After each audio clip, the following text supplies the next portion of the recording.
Hey guys, welcome back. So today I want to talk about direct gas impingement versus piston-driven systems. Now, before you click off the video, this isn't going to be your regular comparison between the AR and the AK, because we're going to talk about things slightly differently about the two rifles.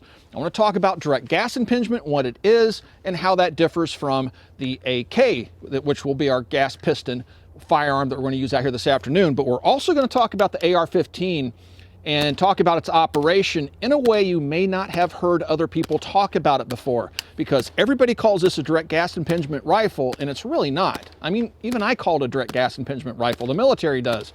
But we're going to tell you why it's not truly a direct gas impingement rifle, and I'm going to show you a real, true direct gas impingement rifle and explain the differences.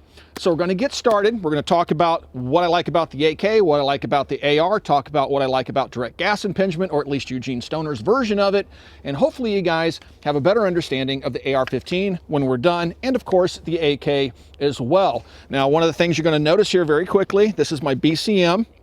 I'm running a Trichicon MRO on top here. You can find these over at coppercustom.com. And yeah, this is the MRO Pro or something like that. So it has its integrated base on it. And then I just have the regular accessories out here with the Enforced light. We sell those at Copper. We like them a lot. And we Griffin Armament backup sight. So it's just kind of this is my AR-15 of choice. I love this thing. I've had it for a long time, and it's been silly reliable. But what I want you to watch, guys, now it does have a comp on it, but the AK is going to have a muzzle brake as well. But I want you to watch how flat this rifle shoots. Watch how the recoil impulse works and how little movement there is on the rifle.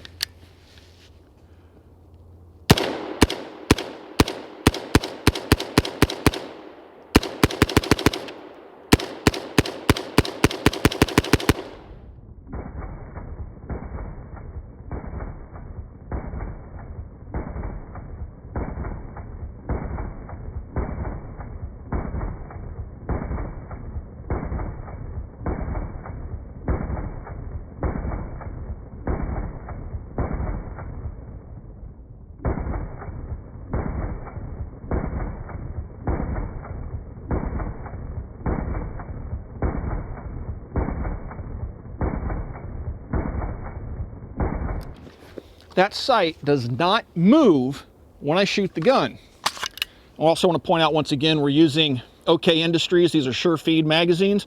We're trying these things out. I've shot them before. These things they've been around forever, but the new Sure Feed is the newest version.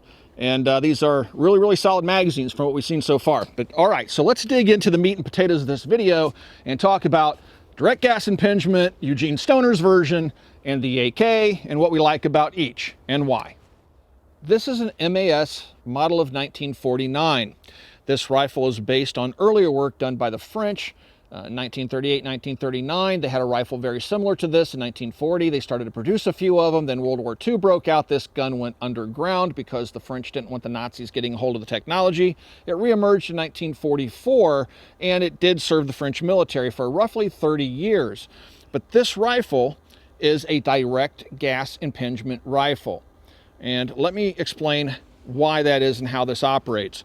So you have a gas tube that taps propellant gases off and directs those propellant gases back down here, much like an AR-15 would.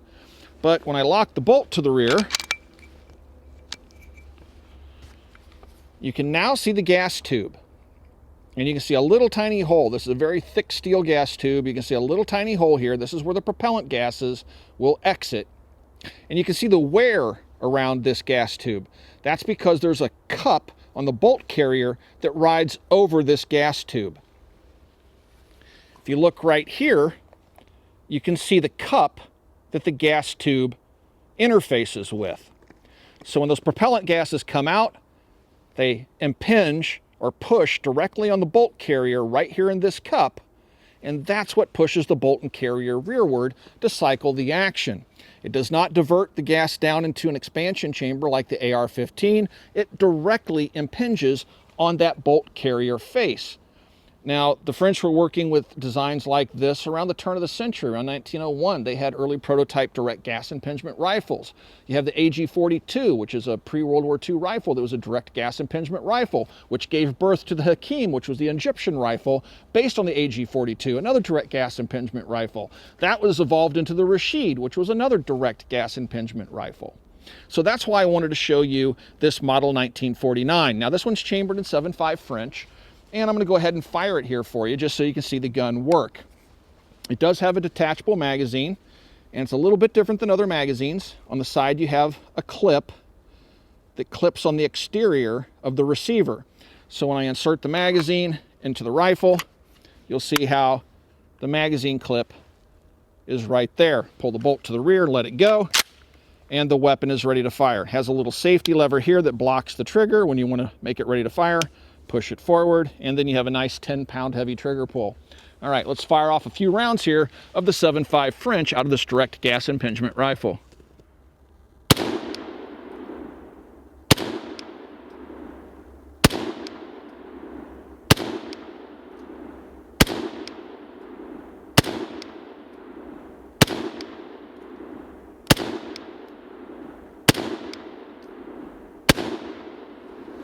And she locks open on the last shot fired. So there you guys go. A classic piece of French military history and a true direct gas impingement firearm. Before we dig into the mechanics of the AR versus the AK, and again, we're just using these as two generic examples of a piston-driven firearm versus a direct gas impingement firearm, I want to shoot this one for you to give you an idea of the recoil impulse. Now, granted, this one's shooting a 30 caliber projectile, 7.62 by 39, where we were firing 5.56, but this is the most common caliber used here in the United States. People love the 7.62 by 39. The 5.45 has fallen off, but it's my personal favorite, and it will have a more muted recoil impulse, but you'll still see the exact same movement of the rifle, even in the 74, that you're gonna see in the 47. Now, this is a Bulgarian Arsenal from Kvar. This one has the desert sand furniture on it. On top of it, this is a PK01 VS red dot sight. You can find these over at Atlantic Firearms. This is a low profile red dot sight, and it attaches to the side rail. And yeah, they use standard AA batteries, and it sets low enough where you can actually co-witness lower third with your existing iron sights. So it's a really, really cool red dot sight. The only thing that sucks is that the batteries don't last as long as US red dot sights, but it's AA batteries. Just keep a few extras. Now, you will notice this has the 100 series muzzle brake on there. It's a very effective muzzle brake. And so, just like the AR-15 we opened the video with, this one is trying to effectively control the recoil impulse. But what I want you to watch is the movement of this rifle as I fire it as compared to the AR-15. We're just shooting some Tula ammunition. You can pick Tula up when they have it in stock from our friends over at LAX Ammunition. They do supply ammunition here to the channel, and we do have a discount code down below if you guys like to use it. All right, and we don't get any money from the use of that discount code. Okay, here we go. I'm gonna fire off just a couple of rounds, and then I'll fire a little bit faster, but I want you to watch the motion of the gun.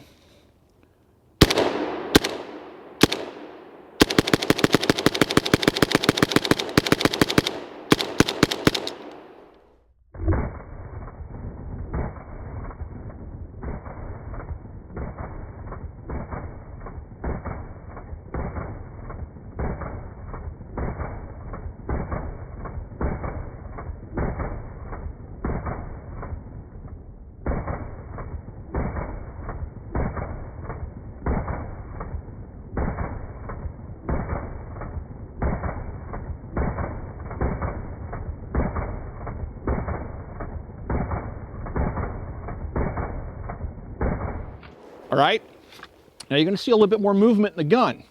And what you should be seeing is the gun doing this versus doing this. All right, and that is due in part, large part, to the fact that the gas piston is up here, the bore and the bolt are down here, and when gas pushes rearward, the carrier and bolt naturally want to do this. Where with the AR-15, it just wants to do this. So let's dig into that and talk about that a little bit more in depth. In case you're wondering what all this visqueen is behind us, we went ahead and built ourselves a nice little heated enclosure because it's brutally cold out here this winter. We're down in the teens this week, and we spend 5-6 hours a day out here filming. So here's where I'm going to catch a lot of flack, and I'm ready for it. And I think there's one other person on the internet that may agree with my assessment of Eugene Stoner's design, and that would be Small Arms Solution. If you haven't checked out, or Solutions, if you haven't checked out their YouTube channel, please do. A wealth of information. A lot of respect there from me. So let's take a look at Eugene Stoner's design.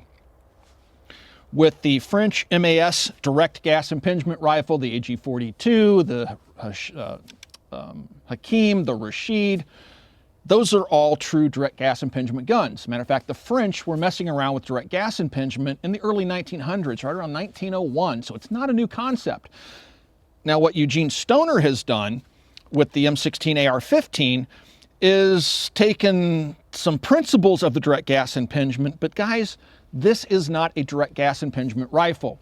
It diverts gas off through a gas tube, just like I showed you with the MES-49, brings that gas back into a carrier. Then let's take a look at that carrier. Now keep in mind, with a true direct gas impingement rifle, the gas impinges or pushes on the bolt carrier, okay? So we have the gas coming back into here. Now, if this were solid and blocked off and the gas hit here and stopped and pushed the bolt carrier rearward, the M16 would be a true direct gas impingement rifle, but that's not what happens. The gas doesn't impinge on the bolt carrier. It passes through this key down into this expansion chamber, and what we have here is a bolt that rotates, but the bolt, ladies and gentlemen, is a piston. The M16 is a piston rifle. The piston's not out on the end of the barrel. The piston is contained within the bolt carrier. And that is the absolute genius of what Eugene Stoner did. All right? And why is that so genius?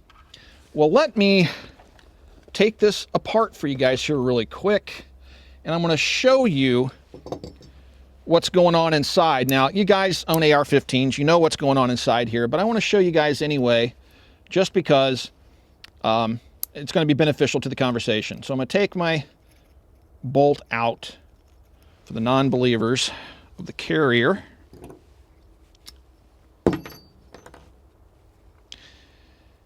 And we're going to take a look at what's inside here. See that? So the gas comes down into the carrier, passes directly down into an expansion chamber in here. You see these little 3 piston rings right there? You take those 3 piston rings off this bolt and the gun ceases to work. Why? Because it's a gas piston. This bolt is a gas piston, and this is a cylinder inside the carrier, just like a piston in your engine, in your car. And what happens is when the gas comes down into here and hits this expansion chamber, the bolt springs away from the carrier, pushing the carrier straight back. What you don't have is the gas hitting here and stopping like it would on an MAS 1949, hitting here, which then causes the carrier to want to tilt on its fulcrum, and that's what we call carrier tilt. The reason we don't have to worry about carrier tilt with the direct gas impingement AR-15 is because of its piston system that directly springs away from the center of bore and comes back, because it's not being acted upon up here, it's being acted upon down here in line with the bore. And that's why the AR-15 M16 is one of the most controllable firearms in the world. And that's why direct gas impingement for the AR-15 is so vastly superior to any piston-driven system, because if you were to take an AK and try to put its piston in line with the bore, well, it's going to block the bore. You can't fire it. So it has to sit above it. Eugene Stoner figured out a way to put a piston in line with the bore so the bolt and carrier goes back and forth directly in line with the shooter's shoulder, and therein lies the genius of the M16 AR-15 design. Now, go ahead in the comments section below and call me an idiot all you would like, but it's the absolute truth. And if you think about it, You'll probably agree with me. Never being content by saying just one thing that people are going to call me stupid for, I'm going to say something else here that is going to challenge a lot of people's misconceptions about the AR-15 M16. Now, if you take a look at this rifle, guys, this is a rifle that we grab to do suppressor testing, to do echo trigger testing, to do everything. We have untold thousands of rounds through this gun.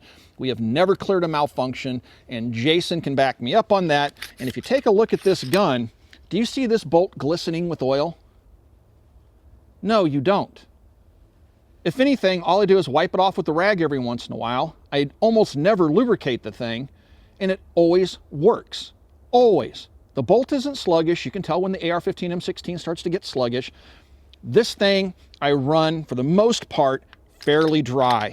And why is that? Well, that's because Eugene Stoner was no idiot. What he has done by bringing the gas back into the bolt carrier, running it as a piston, and these are vent holes for the expansion chamber, the piston that's inside here. The excess gas vents into the atmosphere, but a little bit of carbon gets into the action of the gun. Now, a lot of people say, I don't want an AR-15 because it poops where it eats.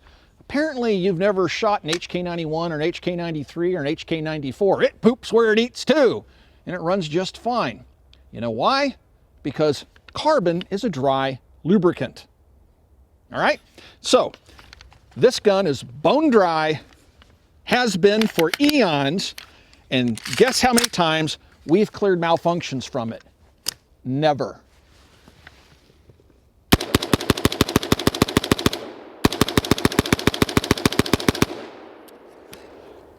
This rifle is absolutely amazing, not just BCM, but the AR-15 M16. To this very day, there is not a finer First World military service rifle in existence. There isn't. To my longtime viewers, what I'm about to say isn't going to come as a surprise. The AK is a very good choice for an individual that's worried about survivalism, self-reliance, just having a rifle in a vehicle that they don't really want to worry about maintenance. Now, with that being said, I'm not saying the AR-15 is unreliable. I've also done a video, and if you go back and look for it, AR-15 reliability test, where I literally pour handfuls of dirt into an AR-15. Handfuls. I pour it into the magazine, the gun, and the gun never hiccups except for some too much dirt got into the trigger mechanism. I open it up, dump the dirt out, and the gun goes right back to firing normally. Well, the AK is one of those guns that can be abused for extended periods of time, completely neglected, and it'll continue to work. Case in point. This is an old video rifle. If you go back several years, you'll remember we did unspeakable things to this gun. We stuffed food in it, dirt in it, gummy bears in it, poured we did everything we could to cause this gun to malfunction, okay? And over time, this gun has had zero maintenance. After that video was done, we still went and just put it on the rack and forgot about it. You can still see the garbage on it all over the place. The gun was never cleaned. We were beating the sight, I think, with a 2x4. It's all corroded over here on the screw hole. The gun has had zero maintenance, and we haven't fired this thing in a few years. Every once in a while, we'll take it out and fire it to see what happens. I think the worst we've ever had is the trigger not reset. A little bit of maintenance, this thing would be like new again. On the inside, we have rust. We have corrosion. Matter of fact, if I bang this on the table, we'll probably get rust and corrosion falling out of the gun. Let me take the recoil spring out here really quick. You can see rust and corrosion all over inside the gun.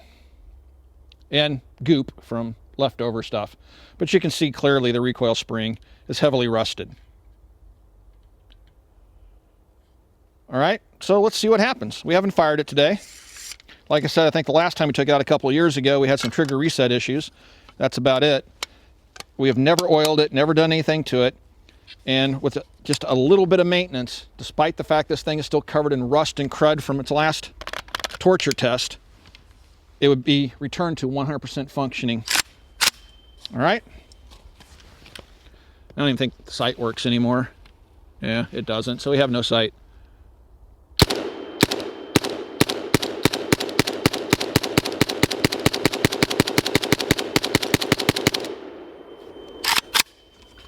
%, function, guys. I haven't fired this gun in years. Let's see what happens if we go ahead. I'm going to clear it out here. Let's just go ahead and bang it on the table and see if we can get any crud to fall out of it. You can see the rust inside the bolt carrier here. It's just nasty inside there.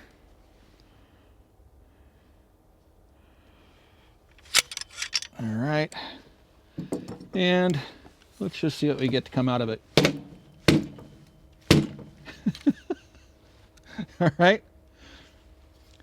No oil, nothing, rust, crud, and the gun works. So, and keep in mind, guys, this is a Krebs KV13, but Krebs didn't do anything. That's just a standard Vepr action. Nothing internally has changed. Just has some bolt-on parts to it. The core gun is a straight-up Vepr.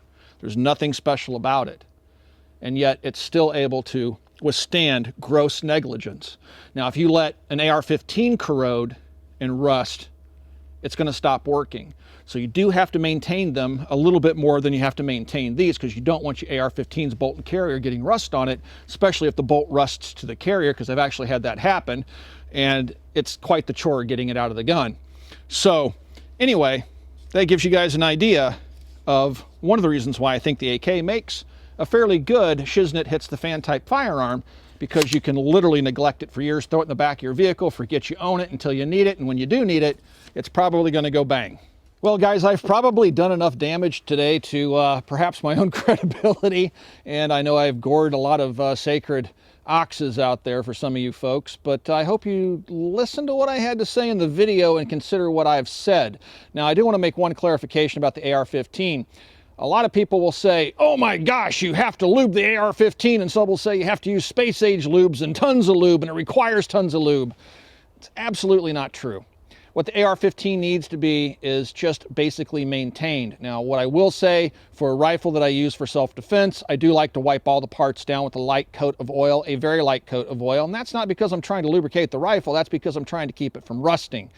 And if you have a very dirty AR-15, the worst thing you can possibly do is to spray a bunch of lubricant in it, because what happens when you mix a liquid with carbon, it turns into a sludge, and the sludge will eventually start to slow the action down and cause malfunctions. I'm not telling you to go out there and run your AR-15 bone dry. I'm just doing it as a demonstration. So I know a bunch of AR-15 guys are going to go, Mike just said run his gun dry, he's a moron. Anyway, gotta love the internet. I'm just trying to share information with you guys based on about over 30 years of shooting, a lot. All right, but I'm not always right. I admit I can be wrong. I look forward to seeing your comments down below. We're going to end up shooting this little beauty, this little pistol, which is my Arsenal SAM-7 pistol and 7.62x39 on the way out. But before we do that, if you guys would like to support us here at the Military Arms Channel, because we do not take industry money. We don't get money for sponsored videos, Instagram posts, Facebook posts. We simply don't do it. We're 100% viewer supported through Patreon. If you would like to continue to have honest commentary, please consider supporting us. There's a link down below. Another great way to support us is to pick up a t-shirt from Forged from Freedom. We have all sorts of great t-shirts, hoodies, and sweaters. It's another great way to directly support us. And last but not least, swing by and check out Copper Custom, which is our online store.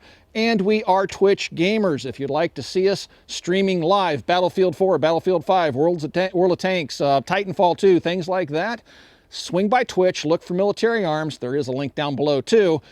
And follow some of our streams. Guys, thanks for 11 years of support. We'll talk to you guys soon.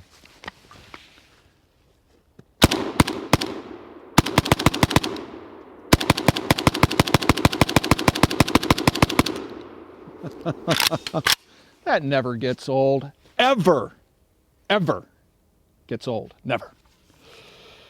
All right. We're out of here, guys. Talk to you soon.